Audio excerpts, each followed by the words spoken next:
ഈശോമിശിഹായ്ക്ക് സ്തുതിയായിരിക്കട്ടെ. ദൈവമക്കളായി നാം സ്വർഗം ലക്ഷ്യമാക്കി യാത്ര ചെയ്യുന്നവരാണ്. നമ്മുടെ യാത്രയിലെ വഴികാട്ടികളാണ് ഓരോ വിശുദ്ധരും.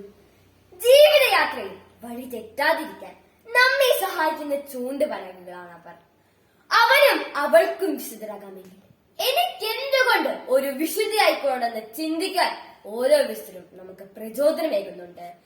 ക്രിസ്തുവിനോടുള്ള ആഴമായ സ്നേഹവും നല്ല സൗഹൃദമാണ് ഓരോ വിശുദ്ധർക്കും സ്വർഗം നേടിക്കൊടുത്തത്. വിശുദ്ധരാകാൻ ഏറെ വർഷം ഭൂമിയിൽ ജീവിക്കണമെന്നില്ല, മറിച്ച് ജീവിക്കുന്ന വർഷം ഏറ്റവും കൃപാപൂർണമാക്കിയാൽ നമുക്കും വിശുദ്ധരാകാം. വിശുദ്ധ ഡൊമിനിക് സാവിയോയും വിശുദ്ധ മരിയ ഗൊരേത്തിയും ഒക്കെ നന്നേ ചെറുപ്പത്തിലെ സ്വർഗത്തിലെത്തിയവരാണ്. ഈശോയെ സ്നേഹിച്ചും കൊച്ചു കൊച്ചു സുഗുണങ്ങൾ അനുഷ്ഠിച്ചും നന്നായി പ്രാർത്ഥിച്ചും പാപത്തിൽ നിന്ന് അകന്ന് ജീവിച്ചപ്പോഴാണ് അവർ വിശുദ്ധരായത്. കുഞ്ഞുമക്കളായ നമ്മളും എങ്ങനെ വിശുദ്ധരായി ജീവിക്കണമെന്ന് ഈശോ അതിയായി ആഗ്രഹിക്കുന്നു. വിശുദ്ധരെല്ലാം തിന്മ നിറഞ്ഞ ലോകത്തിൽ തിന്മയില്ലാതെ ജീവിച്ചു. രോഗങ്ങൾ അവർ പരാതി കൂടാതെ സ്വീകരിച്ചു. ത്യാഗങ്ങൾ അവർ സന്തോഷത്തോടെ ഏറ്റെടുത്തു. മാതാപിതാക്കളെ അവർ നന്നായി അനുസരിച്ചു. അങ്ങനെ അവരൊരു പ്രകാശഗോളമായി മാറി. സ്വർഗത്തിൽ നമ്മുടെ മധ്യസ്ഥരും ഭൂമിയിലെ നമ്മുടെ നാളുകൾ സ്വർഗത്തിലേക്കുള്ള ഒരുക്കത്തിന്റെ ദിനങ്ങളാണ്. ഓരോ വിശുദ്ധരും സ്വർഗം സ്വപ്നം കണ്ട് ജീവിച്ചവരാണ്. ആ സ്വപ്നം പൂർത്തിയാക്കോളം അവർ കഠിനാധ്വാനം ചെയ്തു. ഈ ആഗ്രഹവും അധ്വാനമാണ് അവർക്ക് സ്വർഗം നേടിക്കൊടുത്തത്. പ്രഭാഷകന്റെ പുസ്തകം 2-ാം അധ്യായം 5-ാം വാക്യത്തിൽ ഇപ്രകാരം പറയുന്നു: സ്വർണം അഗ്നിയിൽ ശുദ്ധി ചെയ്യപ്പെടുന്നു. സഹനത്തിന്റെ തീച്ചൂളയിൽ കർത്താവിന് സ്വീകാര്യ മനുഷ്യരും ഇതുപോലെ ഭൂമിയിലായിരുന്നപ്പോൾ സഹനത്തിന്റെ തീച്ചൂളയിൽ ശുദ്ധി ചെയ്യപ്പെട്ടവരാണ് ഓരോ വിശുദ്ധരും. അങ്ങനെ അവർ ദൈവത്തിന്റെ പ്രീതിപാത്രങ്ങളായി സ്വർഗത്തിലെ സുന്ദര പുഷ്പങ്ങളായി മാറി. ദൈവത്തിന്റെയും മനുഷ്യരുടെയും പ്രീതി വരുന്ന വിശുദ്ധരെ പോലെ നമുക്കും ദൈവ മനുഷ്യ പ്രീതിയിൽ വന്ന് സ്വർഗത്തിലെത്താം.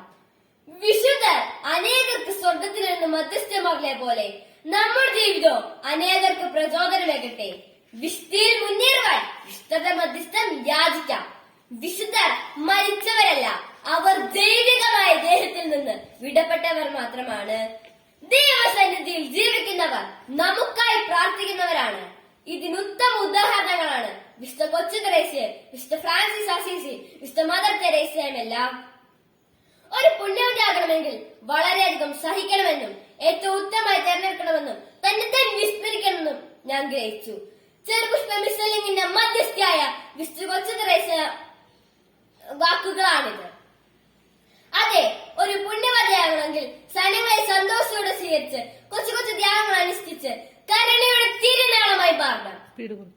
പുഞ്ചിരി ഒരു തിരിവെട്ടമാണ്.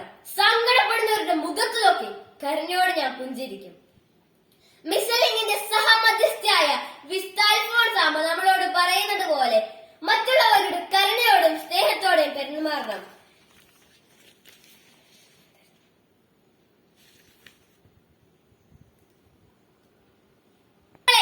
സഹനങ്ങളെ സുഹൃതങ്ങളായി ഏറ്റെടുക്കണം. എന്നാൽ മാത്രമേ നമുക്ക് വിശുദ്ധ അൽഫോൻസാമ്മയെ പോലെ വിശുദ്ധ കൊച്ചു തെരേസയെ പോലെ വിശുദ്ധരായി തീരാൻ സാധിക്കുകയുള്ളൂ. ചെറുപുഷ്പ മിഷലിംഗിന്റെ മുദ്രാവാക്യങ്ങളായ സ്നേഹം, ത്യാഗം, സേവനം, സഹനം എന്നിവയെല്ലാം മുറുക്കം പിടിച്ചുകൊണ്ട് ജീവിച്ചവരാണ് ഓരോ വിശുദ്ധരും. കൽക്കത്തയിലെ തെരുവുകളിൽ അലഞ്ഞു നടന്നിരുന്ന അനാഥ കുഞ്ഞുങ്ങളെയും കുഷ്ഠരോഗികളെയും ആരോരുമില്ലാത്തവരെയും തന്റെ നെഞ്ചോട് ചേർത്ത് വെച്ച് അവരിൽ ഈശോയുടെ തിരുമുഖം ദർശിച്ച വ്യക്തിയാണ് വിശുദ്ധ മദർ തെരേസ. മറ്റുള്ളവരുടെ സുഖങ്ങൾക്ക് വേണ്ടി സ്വന്തം സുഖങ്ങൾ മാറ്റിവെച്ച് ജീവിച്ചവരാണ് ഓരോ വിശുദ്ധരും. ഈശോ പഠിപ്പിച്ച പ്രാർത്ഥനയുടെ രക്തചുരുക്കമായ അങ്ങയുടെ തിരുമനസ്സ് സ്വർഗത്തിലെ പോലെ ഭൂമിയിലാകണമേ എന്ന വചനത്താൽ ജീവിച്ചവരാണ്, ഉൾക്കൊണ്ട് ജീവിച്ചവരാണ് ഓരോ വിശുദ്ധരും.